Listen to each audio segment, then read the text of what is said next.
స్వాగతం. ఈ రోజు వార్తలు. మహాశివరాత్రి జాతర ఆధ్యాత్మిక శోభతో ఘనంగా నిర్వహించేందుకు కట్టుదిట్టంగా చర్యలు తీసుకోవాలని రాష్ట్ర బీసీ రవాణా శాఖ మంత్రి పొన్నం ప్రభాకర్ అధికారులను ఆదేశించారు.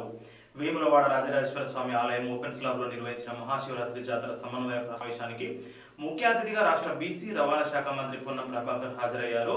ప్రభుత్వ విప్ ఆది శ్రీనివాస్ ఆధ్వర్యంలో జరిగిన ఈ సమన్వయ సమావేశంలో జిల్లా కలెక్టర్ అనురాగ్ జయంతి, ఎస్పీ అఖిల్ మహాజన్, అదనపు కలెక్టర్ కీమ్యా నాయక్, జిల్లా అధికారులు పాల్గొన్నారు. జిల్లా ఎస్పీ గారు అఖిల్ మహాజన్ గారు, అదేవిధంగా కలెక్టర్ కీమ్యా నాయక్ గారు, తర్వాత డిఎస్పీ గారికి అందరికీ నమస్కారం.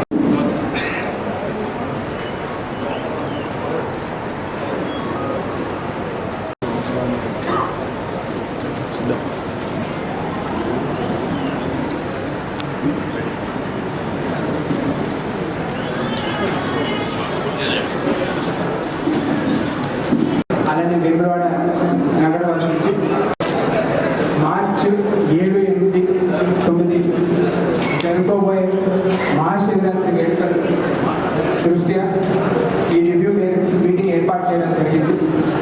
వేములవాడకి అన్నిటికైనా ప్రతిష్టాత్మకంగా జరుపుకోబోయే శివరాత్రి ఉత్సవాలు ప్రజలకి ఇబ్బంది కలగకుండా అన్ని సౌకర్యాలతో అన్ని డిపార్ట్మెంట్ సమన్వయంతో మంచిగా సదుపాయాలు ఇవ్వాలనే ఉద్దేశంతో ఈ మీటింగ్ పెట్టడం జరిగింది. ఈ మీటింగ్ని ముందుకు సాగించవలసిందిగా ఎగ్జిక్యూటివ్ ఆఫీసర్ వేములవాడని కోరడం జరుగుతుంది. ఒక మీటింగ్ జరుపుకోవడం జరిగింది. ఏర్పాటు ఈ శివరాత్రి సందర్భంగా చేయబోయేటువంటి వచ్చేటువంటి భక్తులకు చేసేటువంటి ఏర్పాటు సందర్భంగా మనం మీటింగ్ చేసుకోవడం జరిగింది. అటు మీటింగ్లో మనము కొన్ని విషయాలు కులంకషంగా చర్చించవచ్చు. తర్వాత దేవస్థానం వారు కూడా కొన్ని వర్క్స్ని ఎగ్జిక్యూటివ్ చేస్తున్నారు సార్. సో దాంట్లో భాగంగానే ప్రభుత్వ విప్ వేములవాడ శాసనసభ్యులు ఆది శ్రీనివాస్ గారు, జిల్లా కలెక్టర్ గారు, జిల్లా ఎస్పీ గారు, శివరాత్రి ఉత్సవం ఎట్లయితే మీ అందరికీ తెలుసు, ముఖ్యంగా అధికారులకు సంబంధించి మనం తీసుకోవాల్సినటువంటి చర్యలు, దేవాదాయ శాఖ అయితే పూజకు సంబంధించి ముందుగా ఈవో గారు లింగోద్భవ పూజకు సంబంధించినటువంటి అన్ని కూడా ఏర్పాటు ఎక్కడ కూడా అంటే పూజా కైంకర్యాల్లో కూడా ఎక్కడ కూడా ఇబ్బంది లేకుండా అంటే అన్ని రకాల 4 రసాలు 4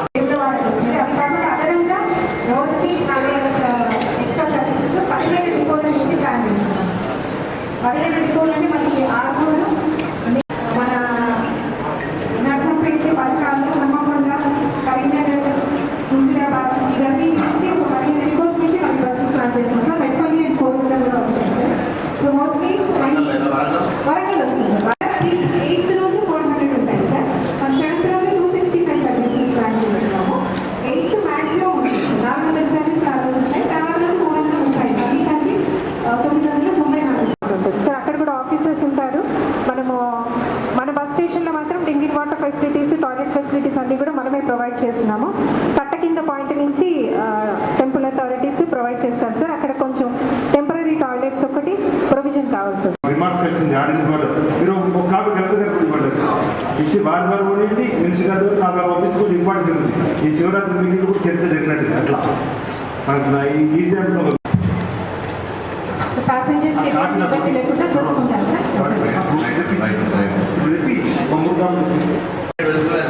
అక్కడ పెట్టేస్తున్నాం ఎన్నో ఎగ్జిక్యూటివ్ పెడుతున్నాం సార్. నేను డిఎస్పీ గారు పోతాను, ఆర్టీఓ గారు పోతాను, వాళ్ళు కొద్దిగా సహకరించి పార్కింగ్ సంబంధించిన ప్రోయాక్టివ్గా పార్కింగ్ ప్రొవైడ్ కూడా మనీ చేస్తున్నాం సార్. టెంపుల్ నుండి అక్కడ ఈ టాయిలెట్స్ కూడా ప్రైవేట్ రైట్ తీసుకుంటున్నాం సార్. సో దాంట్లో ఏంటంటే నేను ఈ మొబైల్ వెహికల్స్ పెడుతున్నాం సార్. టాయిలెట్స్ ఆర్టీసీ వాళ్ళకి మనం అరేంజ్ చేస్తుంటాం. మున్సిపల్ నుండి తీసుకొస్తున్నాం సార్. సపరేట్ వర్క్ వాళ్ళు పెట్టాం. మనం మేల్కే వచ్చి మొత్తం టౌన్ అని ఎన్ని ఓఎస్ఎస్ ఉన్నాయి. టౌన్ మున్సిపల్ డిపార్ట్మెంట్ చూస్తారు సార్. ఒక రోజుతో ఎన్ని 27 ఉన్నాయి. చిన్న చిన్న అన్ని మన అంటే కలెక్టర్ గారు విలేజ్లో మంచి విలేజ్లో 20 ఉంటాయి. టౌన్లో 5 ఉన్నాయి. టౌన్లో 5 సార్. మంచి విలేజెస్ ఏవైతే విలేజ్ పంచాయతీ వాటిలో 22 ఉన్నాయి. Okay sir. ఇప్పుడు అప్పుడు మన బిల్లి పైన ఇక్కడ నా పెళ్ళికుండా సార్ అగ్రహారం నుంచి వస్తుంది సార్ వాడ. అది డిఫెక్ట్ అవుతుంది సార్. అంటే 500 డ్యామేజ్ అయింది సార్ రోడ్ వేసారు. ఇక్కడ రోడ్ వేసిన డ్యామేజ్ అయితే కరీంనగర్ వేములవాడ నాంపల్లి దగ్గర వచ్చేసిన కట్టింది ఓకే సార్, అది కొంచెం చూసి మనం యూజ్ చేసుకుందాం. ఏదైనా ఎమర్జెన్సీ మనం వేరే టౌన్ అంత పెద్ద సోర్స్ మనం ఎందుకు నిశ్చితంగా వచ్చింది. ఓకే, అది కూడా అందరూ తీసుకుంటూ పెట్టలేదు. ఏదో మినిమైన్ డ్యామేజ్ వస్తుంది మన నీళ్ళు, ఏదో వెళ్ళేప్పుడు నుంచి వస్తుంది. ఎప్పుడైనా ఇబ్బందికర పరిస్థితుల్లో ఇప్పుడు వాడుకున్నాయి. ఓకే, మనం రెండు ఓపెన్ చేస్తే కష్టం అవుతుంది కదా, ఇది కూడా ఓపెన్ అవుతుంది, ఇది కూడా open. Laddu counter only not for this outgoing people. only Laddu for all. అందరూ వదురు బయట Laddu for all. అదే తప్పన్నాడు అని చెప్తారా అండి. ఎవరు చాలా మంది తిట్టారు, క్రాస్ చేసి అందరికి క్రాస్ చేసి లోపలికి పోవాలి. అందులో ఏం కాంటాక్ట్ లేదు.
సిరిసిల్ల ఆర్డీఓ ఎన్ ఆనంద్ కుమార్ ను కోరుట్ల ఆర్డీఓగా, వేములవాడ ఆర్డీఓ మధుసూదన్ ను జగిత్యాల ఆర్డీఓగా బదిలీ చేస్తూ రెవెన్యూ శాఖ ప్రిన్సిపల్ సెక్రటరీ నవీన్ మిట్టల్ ఉత్తర్వులు జారీ చేశారు.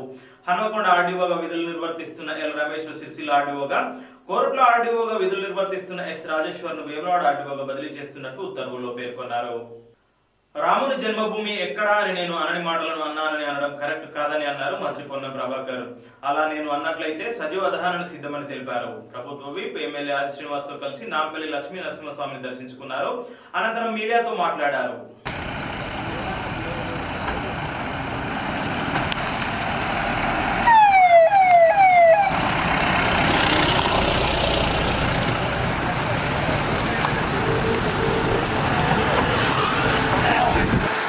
వచ్చి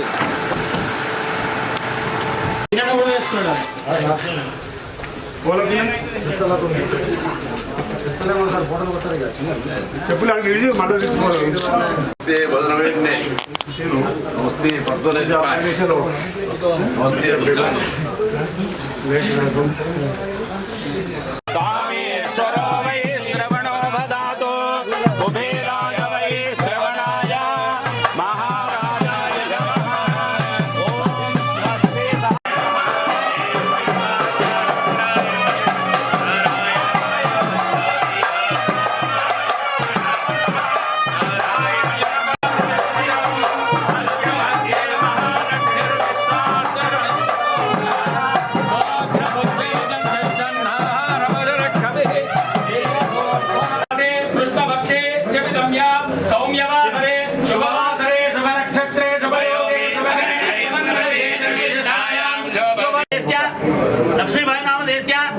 ओम प्रकाश नाम देस्य मानस नाम देस्य सकुटुंब सपरिवार समेतस्य गोत्रोद्भवस्य अस्तज्जगते शंचदश्वरे ओम शांति शांति शांति नारायण इंद्रो जायते नारायणात् प्रजापतये प्रजायन्ते नारायणात् द्वादशाधि नारायणात् प्रवर्तन्ते नारायणे प्रणीयन्ते ओम मददैत्यो नारायणः ब्रह्मनारायणः महाविष्णुं ज्वलन्तं सर्वतोमुखं नारसिंहं भीषणं भद्रं मृत्यु अस्मिन् शुभसावधारयन्त्विन्द्रः पूषा वरुणो मित्र अग्निः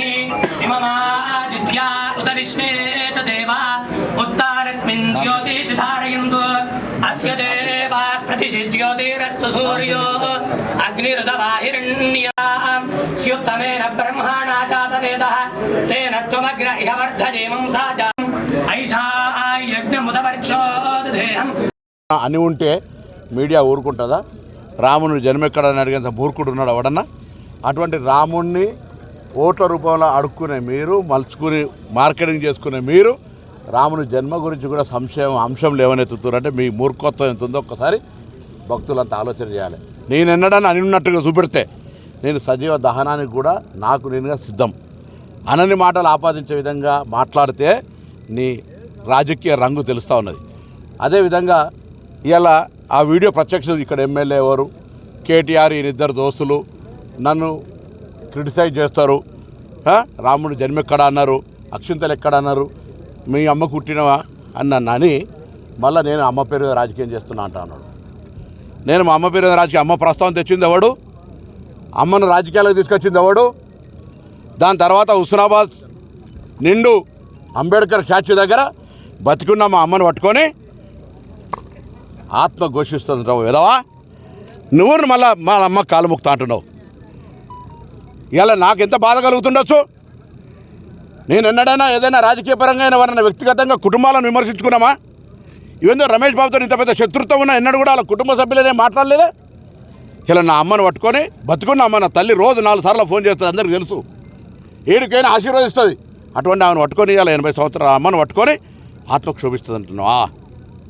బతుకున్నామని పట్టుకొని మళ్ళీ పేపర్లలో దొంగ జపాలు, అమ్మ పేరు రాజకీయ. నేను అమ్మ పేరు ఎవరు తీసింది? నేను తీసిందా?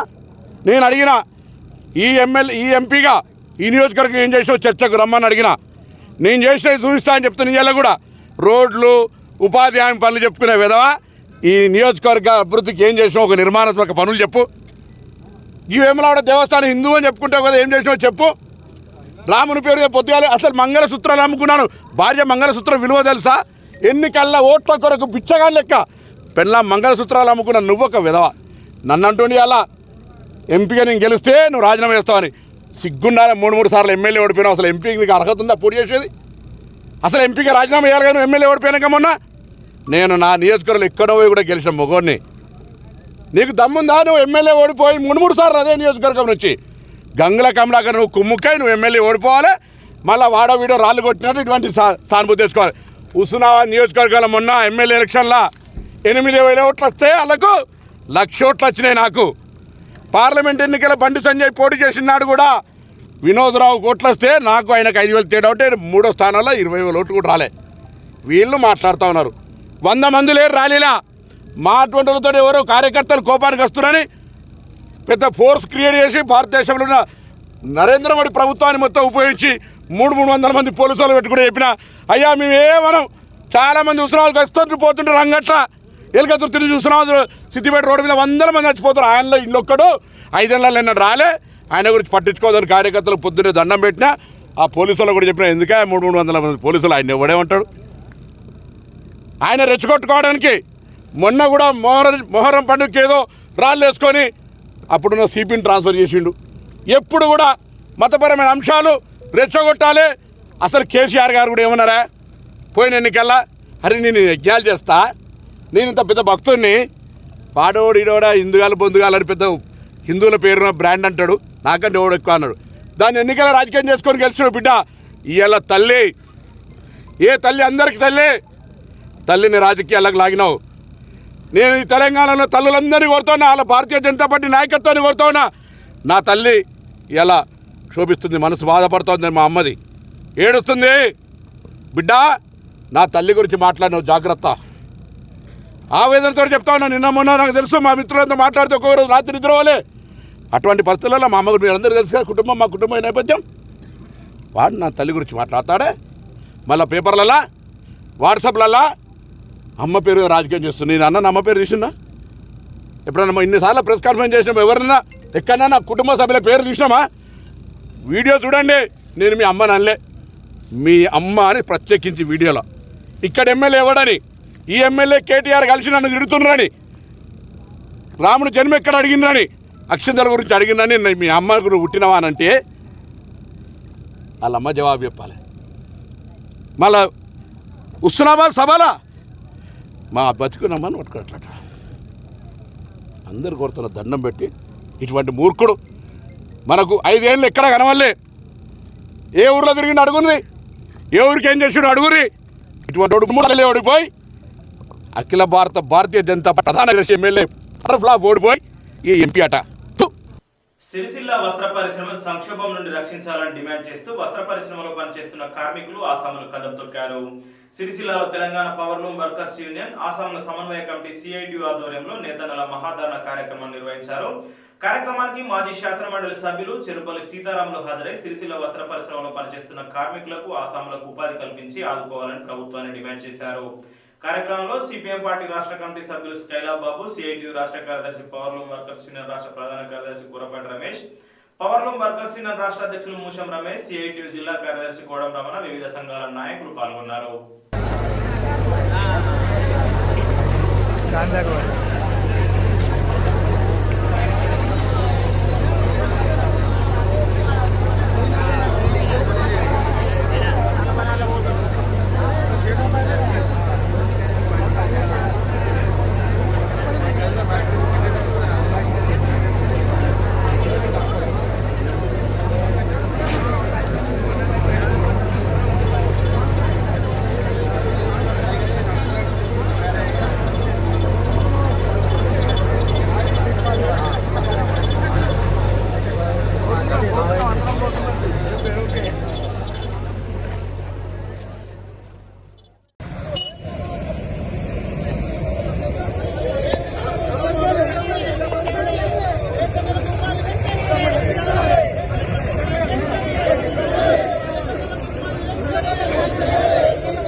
జెండా మీది కాను జెండా మీది కాను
నమస్కారం. చాలా విషయాలు మాట్లాడటం అనేది జరిగింది. నేను చెప్పదలుచుకున్నది ఒక 2 విషయాలు ఏంటంటే, ఈ సిరిసిల్లలో పౌరులు కార్మికుల యొక్క పోరాటం, ఆసాముల యొక్క పోరాటం ఇవాళ కొత్తదేం కాదు. కాంగ్రెస్ పార్టీ అధికారంలో ఉన్న రోజుల్లో, రాజశేఖర్ ముఖ్యమంత్రిగా ఉన్న రోజుల్లో కూడా అనేక ఉద్యమాలు జరిగినటువంటి చరిత్ర సిఐటియు సిపిఎం కూడా. రాజశేఖర రెడ్డి గారు ఇక్కడ హెలికాప్టర్ వచ్చిన సంఘటనప్పుడు మేము వివరణ ఇచ్చి, అయ్యా సిరిసిల్లలో చేనేత కార్మికులు, అదేవిధంగా పౌర్ణమి కార్మికులు, ఆసాములు అనేక రకాల ఇబ్బందులు పడుతున్నారు. వాళ్ళు చేసిన పనికి సరి అయినటువంటి కూలీ లేక బజార్ను పడి ఆత్మహత్య చేసుకునే పరిస్థితులని అందుకని ఈ సమస్యలు వెంటనే పరిష్కారం చేయాలని ఆ ప్రభుత్వం ఉన్నప్పుడు కూడా మేము వివరణ ఇవ్వటం, ఆ ప్రభుత్వం నుంచి తీసుకుపోవటం, అనేక పోరాటాలు చేసినటువంటి చరిత్ర సాంప్రదాయం ఉన్నది. దాని తర్వాత తెలంగాణ రాష్ట్రం ఏర్పడటం, ఇక్కడ కేటీఆర్ ఎమ్మెల్యేగా ఉండటం, అదేవిధంగా ఈ చేనేత జౌళి శాఖకు మంత్రిగా ఉండటం, వాళ్ళ అయ్యే ముఖ్యమంత్రిగా ఉండటం, అది మనకు ఉపయోగపడుతుందని అనుకున్నాం. కానీ వాళ్ళ కాలంలో కూడా సిఐటియు సిపిఎం అనేక పోరాటాలు చేయాల్సి వచ్చింది. నేత కార్మికుల యొక్క సమస్యలు వాళ్ళకి అర్థం కాక నేత కార్మికులు అంటే ఏంటి, చేనేత కార్మికులు అంటే ఏంటి, పౌరులు ఏంటి, ఆసాములేంటి, ఇవన్నీ వాళ్ళకి ఏం తెలవు. ఈ రోజు సిరిసిల్ల ప్రాంతం నేతన్నలకి ఉపాధి లేక, చేయడానికి కష్టానికి పని లేకపోవడం, ఈరోజు నేతన్నలు ఆకలి బాధతోటి తమ కుటుంబాన్ని పోషించలేక అనేక ఇబ్బందులకి గురవుతున్నటువంటి పరిస్థితి చూస్తున్నాం. నేను ఇటీవలే సిరిసిల్ల ప్రాంతానికి వచ్చినప్పుడు చూశాం, ఎక్కడైనా కార్మికులు మొత్తం సాంచలు బంద్ కావడంతో రోడ్లపైన ఏదైనా పని దొరుకుతుందా, ఆ పని దొరకడం వల్ల నా కుటుంబానికి ఏమైనా బువ్వ పెట్టడానికి అవకాశం దొరుకుతుందా అని రోడ్ల మీద కార్మికులు పని కోసం ఎదురు చూస్తున్నటువంటి పరిస్థితి చూశా. అదే సందర్భంలో తమ ఉపాధి కోసము ఎన్నడూ ఏ పని చేయనటువంటి మొక్కమే తప్ప మరో పని ఎరగనటువంటి కార్మికుడు మట్టి పని, పార పని చేస్తున్నటువంటి పరిస్థితి సిరిసిల్ల ప్రాంతంలో ఉంది. చాయ్ కప్పులు కడిగి తమ కుటుంబాన్ని పోషించుకునేటటువంటి పరిస్థితి ఈ రోజు సిరిసిల్ల ఈ పరిస్థితికి వచ్చిందంటే దీనికి ఎవరు కారణం? మీ పోరాటానికి భారత కమ్యూనిస్ట్ పార్టీ, మార్క్సిస్టు, సిపిఎం సంపూర్ణమైనటువంటి మద్దతును తెలియజేస్తుంది. మీ పోరాటానికి అండగా నిలబడుతుందని చెప్పేసి ముందుగా చేతులెత్తి నమస్కరిస్తున్నాను మీ అందరికీ. మేము హైదరాబాద్ నుంచి ఇక్కడికి వచ్చేసరికి ఇక్కడ ఒక ధర్నా జరిగింది, గాంధీ దగ్గర ఒక ధర్నా జరిగింది. 70% సాంక్షన్ బంద్ అయ్యి కార్మికులు అవస్థ పడుతూ ఉంటే ఈ కార్మికుల తరఫున ధర్నాలు జరగలేదు. ఎవరి తరఫున ధర్నాలు జరుగుతున్నాయి? ఎవరెంత తిన్నారు, ఎవరెంత అవినీతికి పాల్పడ్డారు, ఎవరెంత ప్రజలకు ద్రోహం చేశారని చెప్పేసి ఒకరినొకరు తిట్టుకుంటూ వాళ్ళ ధర్నాలు జరుగుతున్నాయి. రాజన్న సిరిసిల్ల జిల్లా వేములవాడ అర్బన్ మండలం కొడుముంజలో రేణుకా ఎల్లమ్మ ఆలయంతో పాటు మల్లికార్జున స్వామి ఆలయ నిర్మాణాల కోసం ప్రభుత్వ విప్ ఎమ్మెల్యే ఆది శ్రీనివాస్ తో కలిసి మంత్రి పొన్నం ప్రభాకర్ భూమి పూజ చేశారు. వారి వెంట ప్రజాప్రతినిధులు, కాంగ్రెస్ నాయకులు ఉన్నారు.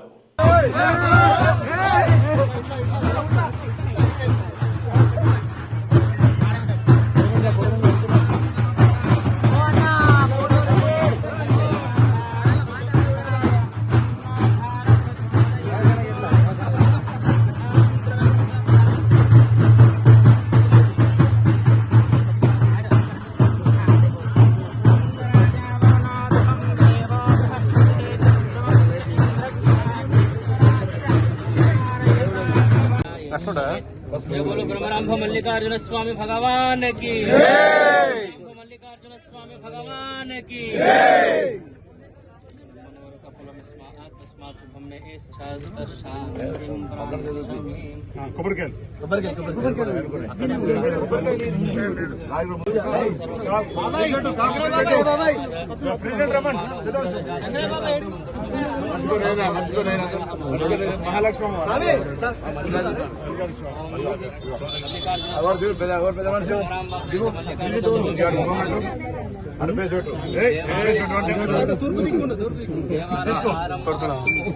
జాగ్రత్త దిగినాను కాదు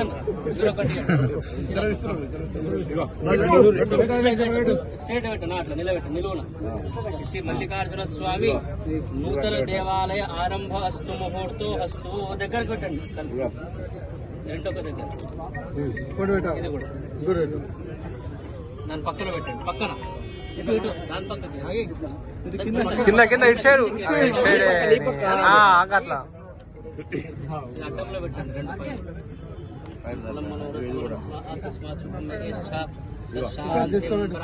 ఇంద్రఛాఘ్రాష్టధారయతా ధ్రువం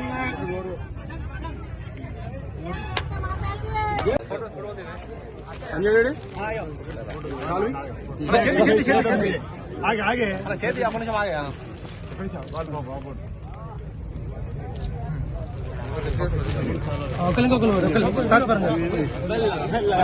రాజన్న సిరిసిల్ల జిల్లా వేములవాడ అర్బన్ మండలం అగ్రహారంలోని ప్రభుత్వ డిగ్రీ కళాశాలలో జాతీయ సైన్స్ దినోత్సవ వేడుకలను ఘనంగా నిర్వహించారు.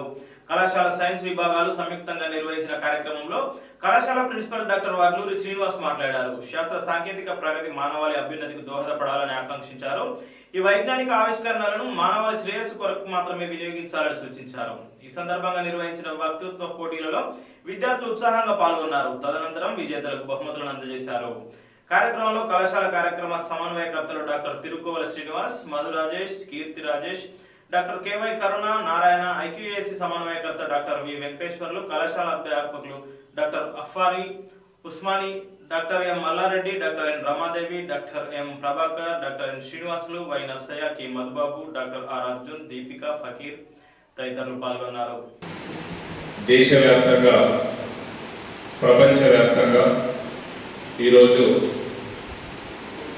జాతీయ సైన్స్ డే జరుపుకుంటున్నటువంటి శుభ సందర్భం లోపల మన కళాశాలలో ఉన్నటువంటి బీజెడ్సీ విద్యార్థులు కావచ్చు, ఎంపీసీ విద్యార్థులు కావచ్చు, ఈవెన్ సైన్స్తో అనుబంధాన్ని కలిగినటువంటి ఇతర BA, BCom విద్యార్థులందరికీ శుభాకాంక్షలు తెలియజేస్తూ,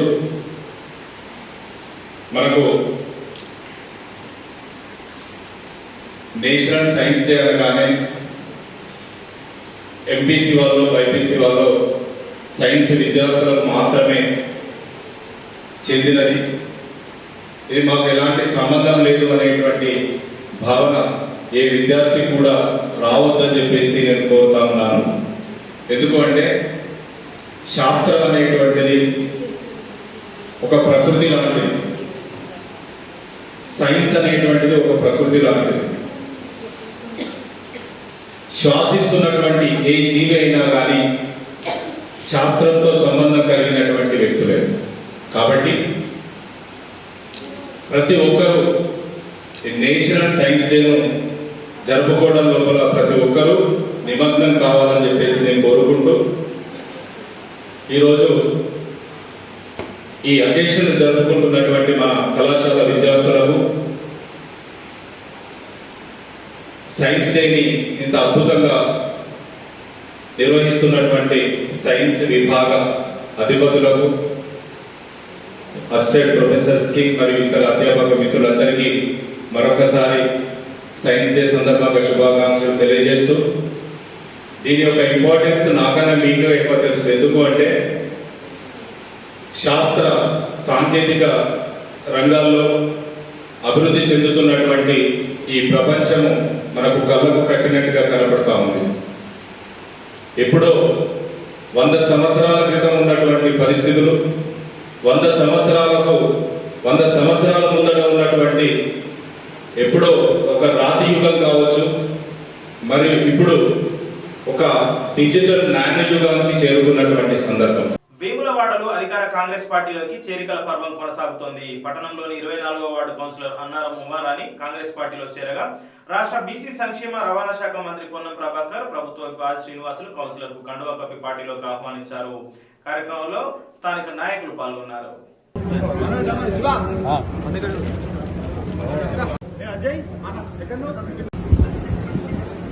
24వ వార్డు కౌన్సిలర్ వేనాడు పట్టణానికి సంబంధించి అన్నారం ఉమారాణి శ్రీనివాస్ గారు వారి యొక్క మిత్ర బృందం పేరున బాబు కానీ అంజన్న కానీ చాలామంది ఆ కాలనీకి సంబంధించినటువంటి పెద్దలందరూ కూడా ఈరోజు కాంగ్రెస్ పార్టీ చేపడుతున్న సంక్షేమ కార్యక్రమాలను చూసి ఈ పార్టీలో చేరుతున్నామని చెప్పినటువంటి ప్రకటన వారు చేస్తున్నందుకు వారికి శుభాకాంక్షలు తెలియజేస్తూ ఈరోజు వారిని గౌరవ రవాణా మరియు బీసీ సంక్షేమ శాఖ మార్చులు మరి పొన్నం ప్రభాకర్ గారి ఆధ్వర్యంలో వేములవాడ పట్టణ వేములవాడ బ్లాక్ కాంగ్రెస్ కమిటీకి సంబంధించిన నాయకత్వం, వేములవాడ పట్టణంలో సీనియర్ నాయకత్వం అందరూ కూడా కలిసికట్టుగా వారిని కాంగ్రెస్ పార్టీలోకి ఆహ్వానించడం జరిగింది.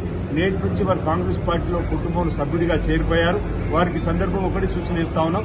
ఇప్పటికే వారు ప్రజా జీవితంలో కొనసాగుతూ పేద ప్రజల కష్టంలో పాల్పంచుకుంటున్నటువంటి ఆ జీవితాన్ని మరింత ఎక్కువగా శ్రమపడుతూ ప్రభుత్వానికి ప్రజల మధ్యలో వారధిగా ఉండి ప్రభుత్వం ద్వారా వచ్చే సంక్షేమ కార్యక్రమం అన్ని కూడా ప్రజలకు అందే విధంగా చూస్తూ కాంగ్రెస్ పార్టీని బలోపేతం చేస్తూ రాబో పార్లమెంట్ ఎన్నికల్లో వేములవాడలో కాంగ్రెస్ పార్టీ అభ్యర్థి కన్వెన్ నియోజకవర్గానికి వేములో నుంచి అత్యధిక ఓట్లు తీసుకురావడం కోసం కృషి సాగుకోవాల్సిందిగా ఇప్పటికే ఉన్నటువంటి కాంగ్రెస్ పార్టీ నాయకత్వాన్ని సహాయ సహకారాలు తీసుకుంటూ ముందుకు సాగాలని చెప్పిన సందర్భంగా వారికి సూచన చేస్తూ నేను యువతకు పిలుపునిస్తా ఉన్నా, రైతు వర్గానికి, మహిళా లోకానికి ప్రజలందరూ కూడా పిలుపునిస్తా ఉన్నాం. ఈరోజు పేద ప్రజల కోసం అనేక పథకాలను ప్రవేశపెట్టినటువంటి ఘనత ఏదైనా ఉందంటే కాంగ్రెస్ పార్టీతో. గతంలో ప్రస్తుతానికి కూడా 9.5 సంవత్సరాల టీఆర్ఎస్ పార్టీ పేద ప్రజల గురించి ఆలోచించిన పాపాన పోయే సందర్భంలో మీరందరూ కూడా టీఆర్ఎస్ పార్టీని పక్కన పెట్టి కాంగ్రెస్ పార్టీకి అవకాశం ఇస్తే ప్రభుత్వం ఏర్పడిన మొదటి వారంలోనే ఆ మహిళా తాలూకు ఆర్టీసీ ఉచిత బస్సు ప్రయాణం అమలు చేసినాం. 10 లక్షల ఆరోగ్యశ్రీ అమలు చేసినాం. నిన్నటి రోజు 200 యూనిట్లు కాల్చుకునే కరెంటును ఉచితంగా మేము ఇచ్చేటువంటి కార్యక్రమం మా గౌరవ ముఖ్యమంత్రి రేవంత్ రెడ్డి గారి ఆధ్వర్యంలో నిన్నటి రోజు లాంచింగ్ చేయడం జరిగింది. గతంలో గ్రామాల్లో రైతులకు ఉచితంగా కరెంట్ ఇచ్చింది కాంగ్రెస్ పార్టీ. ఈరోజు గ్రామాలలో పేదలకు ఇంటి కరెంటు బిల్లు కూడా ఉచితం 200 యూనిట్లు తీసుకున్న వారికి ఇచ్చింది కూడా కాంగ్రెస్ పార్టీ దయచేసి గమనించమని కోరుతున్నాం. 500 రూపాయలకి సిలిండర్. తెలంగాణ రాకంటే ముందు యూపీఏ ప్రభుత్వం సోనియా గాంధీ నాయకత్వంలో ఏదైతే సిలిండర్ ధర ఉందో 10 ఏళ్ల కింద అదే ధర ఈ రోజు 500 రూపాయలు కాంగ్రెస్ పార్టీ అమలు చేసేటువంటి కార్యక్రమం కూడా నేను అమలు చేసినాం. వీటన్నింటి కూడా గమనించండి. రాబో రోజుల్లో ఇందిరా మిల్లు కూడా ఇచ్చేటువంటి కార్యక్రమం, ఈ ప్రాంతంలో ఉన్నటువంటి అనేక కార్యక్రమాలు అమలు చేయడం కోసం ప్రయత్నిస్తున్న ప్రభుత్వం అన్నమాట. దాంతోపాటు వేరే దేవాలయాన్ని పట్టణం అభివృద్ధి పథంలో తీసుకోవడం కోసం ఈ మధ్యలో వీటీడీ సమావేశం వారు ముఖ్యమంత్రి ఆధ్వర్యంలో పెద్దలు పొన్నం ప్రభాకర్ గారు మంత్రిగా చొరవ తీసుకొని ఆ రోజు వీటీడీ సమావేశం ఏర్పడేస్తే మళ్లిపోయిన ఇక రావాలనుకున్న 20 కోట్లు కూడా గౌరవ ముఖ్యమంత్రి గారి ఆదేశాలు తిరిగి వచ్చి బ్యాంకులో జమైన అభివృద్ధి పనులు జరుగుతున్నాయి. ఈరోజు ఇవన్నిటి కూడా వేరే పట్టణ ప్రజలందరూ కూడా గమనించి ఈరోజు కాంగ్రెస్ పార్టీకి సహకరించవలసిందిగా నియోజకవర్గ ప్రజలందరూ కూడా కోరుకుంటా ఉన్నా. మీరందరూ కూడా కాంగ్రెస్ పార్టీ ప్రభుత్వం మద్దతు తెలియవలసిందిగా కోరుతూ మీ కష్ట సుఖాల్లో గతంలో ఏ విధంగా అయితే పాలు పంచుకుంటాం ఇప్పుడు కూడా అదే విధంగా పాలు పంచుకుంటామంటున్నాం. పాలు పంచుకుంటూ ఈ ప్రాంతాన్ని అభివృద్ధి ధ్యేయంగా చేసుకుని ముందుకు సాగుతామని చెప్పని సందర్భంగా తెలియజేస్తా ఉన్నాం. అందరికీ నా హృదయపూర్వక నమస్కారం. అన్నారం ఉమారాణి శ్రీనివాస్ గారులకు కాంగ్రెస్ పార్టీకి స్వాగతం తెలియజేస్తా ఉన్నాం. తప్పకుండా కాంగ్రెస్ పార్టీ ఎన్నికలకు ముందు ప్రజలకు ఇచ్చిన విశ్వాసం మేరకు నియంతృత్వానికి వ్యతిరేకంగా ప్రజాస్వామ్యాన్ని నెలకొల్పుతాం. ప్రజలు స్వేచ్ఛగా ఉండొచ్చు, ఎటువంటి నిబద్ధత నియంత్రణ ఉండదు అనే మాట చెప్పిన ప్రకారంగా అధికారంలో ప్రమాణ స్వీకారం చేసిన మరుక్షణమే అక్కడ ప్రగతి భవన్ కంచెల్ని బద్దలు కొట్టి ప్రజాభవన్గా మార్చి ఈరోజు ప్రజాస్వామ్యంగా ఒక వ్యవస్థను ముందుకు తీసుకొని పోతా ఉన్నాం. అదేవిధంగా 6 గ్యారంటీలకు సంబంధించి మరి ఎన్నికలై గెలిచిన 48 గంటల్లో మహిళలకు ఆర్టీసీ బస్సుతో పాటుగా ఆరోగ్యశ్రీ కార్యక్రమం ఇచ్చినాం. నిన్ననే 500 రూపాయల గ్యాస్ సిలిండరు, 200 యూనిట్ల విద్యుత్ ఇచ్చి మరొక హామీని నిలబెట్టుకున్నాం. భవిష్యత్తులో అన్ని హామీలు నిలబెట్టుకుంటాం. గత 10 సంవత్సరాలుగా అధికారంలో ఉన్నటువంటి వాళ్ళు హామీలు ఇచ్చి 100 హామీలున్నాయి. హామీల మీద చర్చ చేయాల్సుకుంటే మేము సిద్ధం. ఆ హామీలను అమలు చేయకుండా మేము ఇచ్చినటువంటి గడువు మేము ఎన్నికై 80 రోజులు కూడా కాకముందే మమ్మల్ని ప్రశ్నిస్తున్నటువంటి వాళ్ళని అడుగుతా ఉన్నాం. ఈరోజు మమ్మల్ని మీరు ప్రశ్నిస్తా ఉన్నారు కదా, మాకన్నా ముందు మీరు ఒక్కసారి ఆత్మవిమర్శ చేసుకొని ఎన్ని హామీలు అమలు చేశారో. అయినా మేము ప్రజలకు ఇచ్చిన మాట ప్రకారంగా హామీలు నిలబెట్టుకుంటాం. అందుకే ఈరోజు ఆ హామీలు పేద ప్రజలకు న్యాయము, ముఖ్యంగా మహిళా కౌన్సిలర్గా మహిళలకు ఉచిత బస్సు కావచ్చు, 500కి గ్యాస్ సిలిండర్ కావచ్చు, ఉచితంగా 200 యూనిట్ల ఉచిత విద్యుత్కు మరి ఇది పేద ప్రజలకు న్యాయం జరుగుతుంది, లాభం అవుతుంది అనే ఆలోచనతో జాయిన్ అయిన వీళ్ళందరూ కూడా హృదయపూర్వకంగా స్వాగతం తెలియజేస్తా ఉన్నాం. 17 సంవత్సరాల జైలు జీవితం గడిపి ఇటీవలే స్వగ్రామానికి చేరుకున్న గల్ఫ్ బాధితులు పెద్దలకు చెందిన 2 సోదరుల కుటుంబాలను సిరిసిల్ల ఎమ్మెల్యే కేటీఆర్ పరామర్శించారు. దుబాయ్లో బాధితులు అనుభవించిన పరిస్థితులను అడిగి తెలుసుకున్నారు. వారికి ఉపాధి కల్పించే విధంగా తోడ్పాటును అందిస్తామని కేటీఆర్ భరోసానిచ్చారు. దుబాయ్ జైల్లో ఇంకా ఎంతమంది శిక్ష అనుభవిస్తున్నారని అడిగి తెలుసుకున్నారు. ఇతర బాధితుల విడుదలకు కూడా కృషి చేయనున్నట్లు కేటీఆర్ వెల్లడించారు.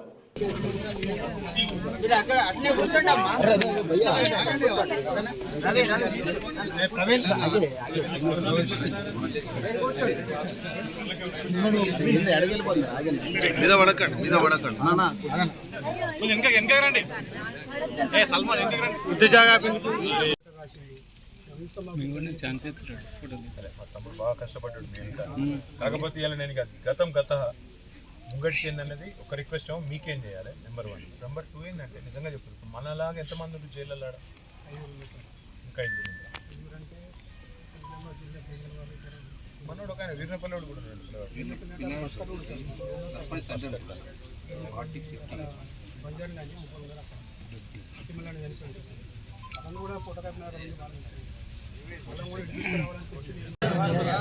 బెంగాల్కి వెళ్ళి, బీహార్కి వెళ్ళి, ఉత్తరప్రదేశ్కి వెళ్ళి మన సిరిసిల్లలో ఒకప్పుడు మనోళ్ళు నాట్లేస్తుంది కుదరు, పత్తులు ఎరుతుంది కుదరు. సిరిసిల్ల పద్మశాలీలకు బతుకుదేరువు కోసం బతుకమ్మ చీరలు ఆర్డర్ చేయాలని మంచి పెద్ద ఆర్డర్లు ఇచ్చిన తర్వాత అక్కడ ఆయన మనోళ్ళు ఎట్లా పనిచేస్తారు చూద్దామని అందులో పోతే అందులో 4 జార్ఖండ్ వాళ్ళు ఉన్నారు పనిచేస్తారు. అంటే మీరేం చేస్తారు తమ్మిడ అంటే ఇక వీళ్ళైతే 12 గంటలు పనిచేస్తారు సార్ అంత 4 సిరిసిల్ల అయితే బాగుపడుతుందని చెప్పి అట్లా 35 లక్షల మంది వేరే రాష్ట్రాలకు సంబంధించిన వాళ్ళు ఇలా తెలంగాణలో ఉన్నారు కార్మికులు. మనకు మరి గిన్నె అవకాశాలు ఎడబెట్టుకొని మనం 2000 అంటారు, అక్కడ కొద్దిగా 1000 రూపాయల జీతం సార్, 400 ఖర్చు పోతే మీ 600 15,000 అవుతుంది సార్. ఏం మానసికంగా ఎట్లా ఉండాలి? నాకు ఒకటి చెప్పు, మానసికంగా అంత బాగుంది సార్. వాతావరణం వారం రోజులు కొంచెం ఈ రోజులల్లా కట్టేసినట్టు నుంచి ఇలా బయటకు వచ్చే వరకు మనిషికి వారం ఎవరు మాట్లాడతారు మన ఇంటికి వచ్చిన మన బాధలు చెప్పని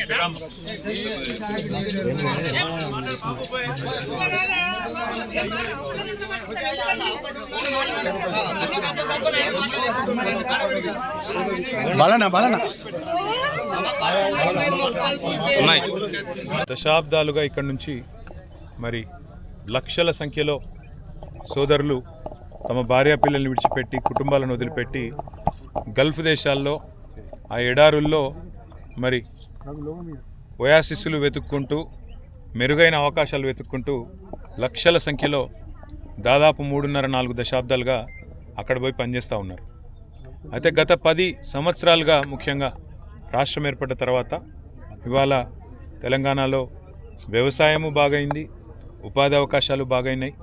ఆ క్రమంలో అక్కడ ఇబ్బందులు పడుతున్న మా సోదరులు ఎవరైతే ఉన్నారో గల్ఫ్లో తమ భార్య పిల్లల్ని కుటుంబాలకి దూరమయ్యి ఇవాళ ఏదో చేయాలని అక్కడ పోయి ఇబ్బందులు పాలవుతున్న సోదరులు ఎవరైతే ఉన్నారో వారందరికీ ఈరోజు మా సిరిసిల్ల సోదరులు 4 ఎవరైతే దేశం పోయి భాష రాక ఇబ్బందుల్లో పడి చివరికి జైలు పాలయ్యి 18 ఏళ్ళు తమ కుటుంబాలకు దూరమైన సోదరులు ఉన్నారో వారి జీవితమే మీకు ఒక గొప్ప ఉదాహరణ అనే మాట నేను మీకు విజ్ఞప్తి చేస్తూ ఉన్నా. ఎందుకంటే వాళ్ళ అన్ని అవకాశాలు ఇక్కడ పెట్టుకొని ఎక్కడికో పోయి మనం ఇబ్బందుల పాలయ్యి అనవసరంగా కుటుంబాలకు దూరమయ్యి తెలియని దేశంలో ఇరుక్కుపోయిన దానికంటే మన దేశంలో మన దగ్గరే మన పిల్లలతో మన కుటుంబాలకు దగ్గరగా ఉండి ఇక్కడ ఉండే అవకాశాలు వెతుక్కోవడంలో ఉండే ఆనందంగా ఇంకోటి కానీ ఎక్కడ ఉండదనే మాట కూడా నేను విజ్ఞప్తి చేస్తూ ఇక్కడ మా సోదరులు 4 సిరిసిల్ల నియోజకవర్గం ముఖ్యంగా సిరిసిల్ల జిల్లా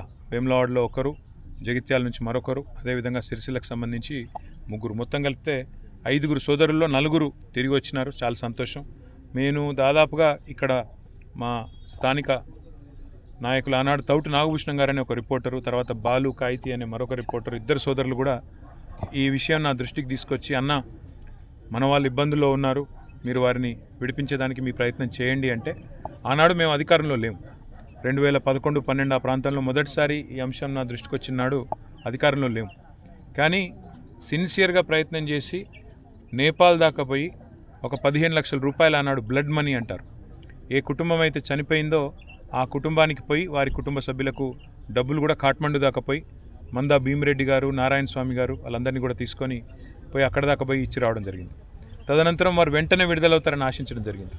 కానీ దురదృష్టవశాత్తు అక్కడ చట్టాల్లో మార్పులు, కొన్ని ఇబ్బందుల వల్ల మధ్యలో లాయర్లు కూడా అక్కడ చాలా హెల్ప్ చేసినారు.